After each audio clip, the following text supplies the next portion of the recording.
5, 60대를 잘 꾸려가시는 분들 정말 많으시죠. 그런데요, 어찌해야 될지를 모르시는 분들, 너무 무료하게 보내시는 분들, 자존감이 점점 떨어져서 말 못할 고민에 빠져 계신 분들, 이런 분들도 정말 많으세요. 오늘은요, 제가 1년 전에 등산 가지 마세요라는 영상을 찍은 적이 있습니다. 55만 회가 넘는 정말 많은 조회수를 기록을 했죠. 많은 분들이 봐주셨다는 얘기예요. 물론 비판도 많이 받았지만요. 그 영상에서 제가 하지 못한 이야기를 오늘 좀 정리해서 추가해서 말씀을 드려보려고 합니다. 우리가 5, 60대를 살아갈 때는요, 나다움, 내려놓기, 베풀기, 이게 마음의 준비로 아주 중요하다고 저는 봅니다. 그리고요, 일, 놀이와 쉼, 그리고 일상, 이 세 가지를 잘 정돈해서 살아가야 돼요. 이것들을 도대체 어떻게 하면 좋을지 우리 함께 생각해보는 그런 시간을 가져보았으면 좋겠습니다.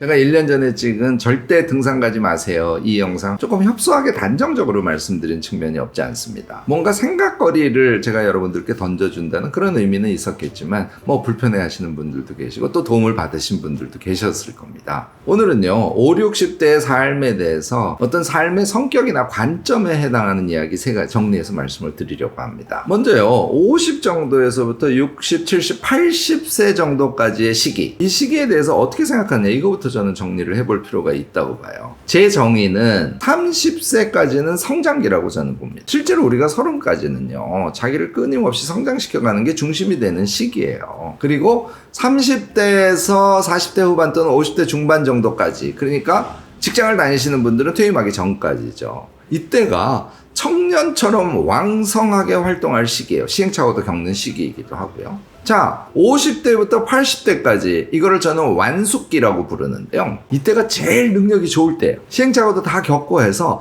자기를 돌아보면 자기가 보이기 시작하는 시기이기도 하고요.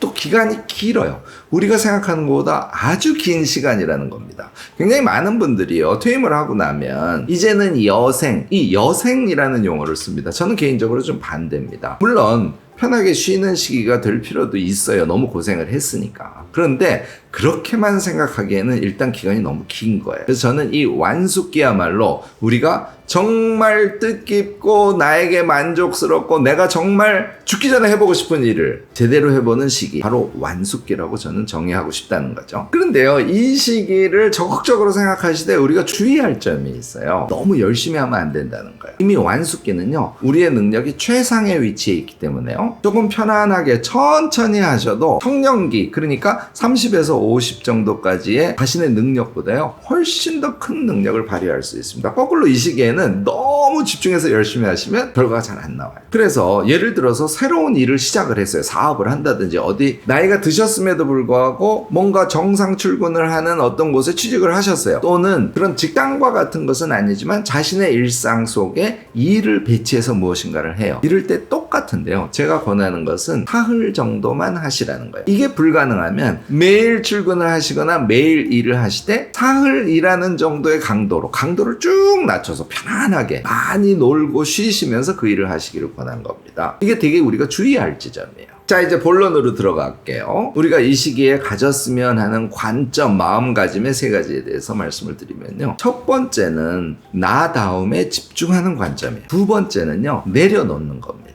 너무 욕심내면 안 되는 시기예요. 세 번째는 베푸는 것에 대해서 적극적으로 생각하시면 좋지 않을까 하는 생각입니다. 이 세 가지에 대해서 구체적으로 한번 이야기를 나눠보죠. 자, 첫 번째, 나다움에 집중하는 관점인데요, 우리가 청년기까지는, 그러니까 직장 다니고 뭐 일하고 하시면서 50세까지 열심히 사는 이 시기, 생각보다요, 너무 앞만 보고 달려와서요, 자기다움, 나다움이 무엇인지 모르고 사는 경우가 정말 많아요. 그럴 수밖에 없는 시기이기도 해요. 그래서 저는 50 이후의 완숙기가 나다움을 찾을 수 있는 최적기라고 생각합니다. 자, 제가 이렇게 얘기하면 나다움, 내가 누군데, 내가 나를 어떻게 알 수 있는데, 이렇게 물으실 분들도 꽤 있을 겁니다. 제가 쓰는 한 가지 방법을 권하면요, 버킷리스트를 짜보는 것입니다. 이거 젊은 사람들의 전유물이 아니에요. 여러분들도 꼭 한번 해보시면 꽤 괜찮은 결과를 얻으실 수 있을지도 모릅니다. 그런데요, 이거 짤 때요, 하루 또는 반나절 이렇게 투자해서 이거 써보고 저거 써보고 내 버킷리스트 완성, 이렇게 하시는 분들이 계세요. 이거 답 아닙니다. 저는 제 버킷리스트 만드는데 한 반년이 걸렸어요. 생각하고 또 생각하고 잊어버렸다가 또 생각해보고 계속 고쳐가는 겁니다. 사람이 진짜 자기가 하고 싶은 게 무엇인가를 알아내는 게 그렇게 쉬운 일이 아니에요. 그날은 이게 하고 싶고 저날은 저게 하고 싶고 이러기도 하고요.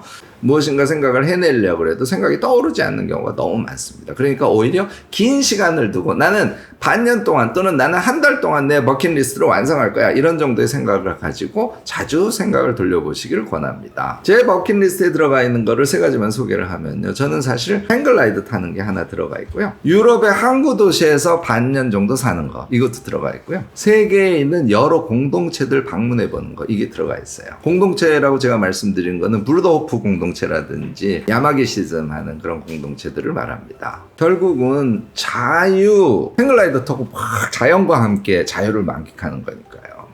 여행, 그리고 나눔, 이런 것들이 제 버킷리스트를 보면 저의 지향 속에 깊이 깔려 있다는 걸 알 수 있게 된다는 거죠. 그래서요, 버킷리스트 짜는 과정에서 내가 나다운 삶, 내가 뭘 정말 하고 싶은지 그것을 저는 발견을 했어요. 그래서 제가 1년 전에 유튜브도 시작한 것이고, 올 초부터는 출판사를 차려서, 제가 지금 영상 찍는 곳이 우리 출판사인데요, 저의 완숙기의 인생을 지금 적극적으로 준비를 하고 있는 겁니다. 이거 잘 키워가면 제가 여행하는 영상 같은 것들도 여러분들과 공유할 수 있고요, 제가 경험한 모든 것들을 책으로 써서 여러분들과 함께 나눌 수도 있고, 아까 말씀드린 대로 브루더호프 공동체 같은 데를 방문하면 공동체 순례 여행기 같은 것도 다양한 형태로 여러 사람들과 나눌 수 있지 않겠어요? 이게 제 완숙기에 제가 추구하는, 제가 꿈꾸는, 제가 평생 꼭 해보고 싶은 일이랍니다. 자, 여러분들도 버킷리스트 짜보시고 자신의 내면의 생각, 자기가 정말 원하는 인생, 자기가 죽기 전에 꼭 해보고 싶은 것이 무엇인지 이것에 대해서 들여다보시기 바랍니다.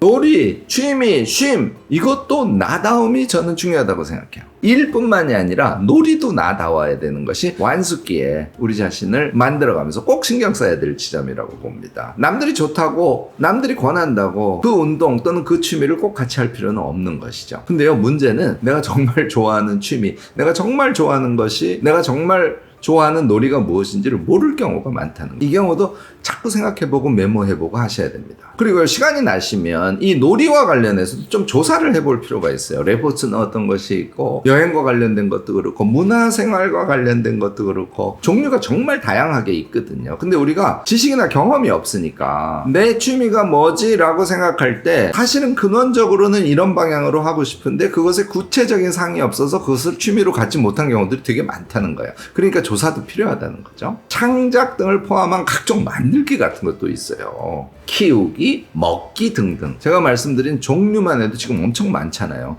그 각각의 종류 안에 여러 가지의 실제 놀이들이 들어있다는 거예요. 그러니까 사실은 놀이가 얼마나 많겠어요.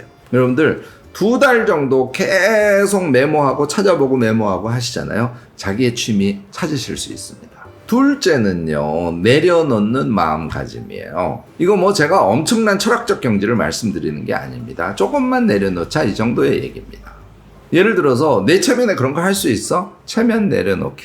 미니멀 라이프, 이런 것도 내려놓기의 일종이죠. 내가 등산을 해, 엄청 열심히 올라가는 것이 아니라 조금 천천히 걸을 수 있는 것, 이런 것도 내려놓기고요. 새로운 일을 시작한다면 일의 목표를 낮추고 일을 하는 강도도 낮추는 것, 이런 게 저는 내려놓기라고 생각해요. 우리 완숙기에 필요한 내려놓기는 이런 수준입니다. 근데요, 이게 쉽지 않아요. 왜냐하면 청년기, 그러니까 왕성하게 활동했던 30대에서 50대까지의 자신의 삶의 관성이 작동하기 때문에 무엇인가를 하면 더 열심히 해요. 나이 드신 분들이 더 성실하고 더 열심히 하십니다. 저는 그래서 마음속에 끊임없이 내려놓기 이렇게 스스로 주술을 외우듯이 반복해서 말씀하시는 것이 좋지 않을까 싶습니다. 우리 그동안 열심히 살아왔으니까요, 많이 내려놓고요, 작은 성과나 작은 기쁨들에 감사해야 하면서요, 오히려 충만한 그런 삶을 살아가보면 좋지 않을까 싶습니다. 세 번째가 베푸는 지향이에요. 이거 생각 많이들 하시는 거로 제가 알고 있습니다. 나이가 좀 든 다음부터는 사람들과 나누는 것이 얼마나 소중한 일이고 또 나에게도 얼마나 큰 행복감을 주는지를 이미 다들 알고 계십니다. 청년기에는 바빠서 못해요. 그리고 청년기에는 목표가 좀 높고, 나쁘게 얘기하면 욕심에 차 있기 때문에 남에게 베푸는 게 쉽지가 않습니다. 그런데 완숙기가 되면 지금 할 만큼 해왔잖아요. 제가 말씀드린 건 꼭 경제적인 수준을 말씀을 드리는 것이 아닙니다. 삶 그 자체가 이제는 좀 여유를 가질 수 있는 그런 인간형으로 이미 우리가 바뀌어 있다는 것이죠.